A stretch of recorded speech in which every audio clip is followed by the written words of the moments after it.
Bon, la compo, le gluten, les croquettes véganes, tout ça, c'est vu. Maintenant, on enclenche le décodeur marketing. Surtout, ne te fie pas au joli packaging super coloré avec des belles cuisses de poulet ou etc. Non, non, non, non, non.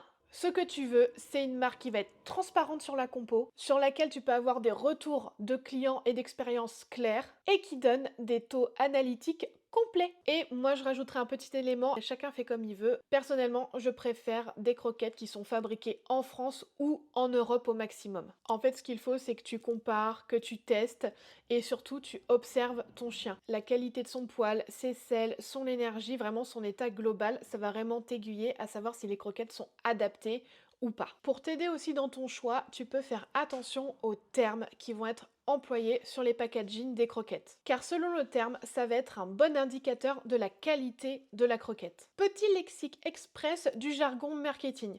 Soit à prendre par cœur, soit à screenshotter avec la petite fiche que je t'ai fait. Pour ce qui est des termes que tu peux retrouver, tu peux avoir au goût de bœuf par exemple, arôme de, saveur, contient du. Ça veut dire qu'il y a moins de 4% de l'aliment indiqué, donc par exemple moins de 4% de bœuf dans la croquette. Si tu vois le terme au bœuf, toujours par exemple, à ou avec du, ça veut dire qu'il y a entre 4 et 14% de l'aliment indiqué dans les croquettes. Ensuite, si tu vois la mention riche en bœuf, par exemple, c'est qu'il y a 14 à 26% de l'aliment indiqué. Ensuite, si tu vois le nom de l'aliment écrit en entier, donc par exemple bœuf, c'est qu'il y a plus de 26% de l'aliment. Et ensuite, si tu vois tout bœuf, par exemple, c'est qu'il y a 100% de cet ingrédient. Alors, je te le dis tout de suite, le tout bœuf, ça va être par exemple si tu achètes une friandise de mastication qui va être constituée que de bœuf. C'est rarement dans la composition d'une croquette, mais au moins tu sais à quoi t'en tenir. Je te laisse quelques secondes pour screenshotter sans les sous-titres. Pour conclure, ce qu'il faut que tu retiennes, c'est qu'il n'y a pas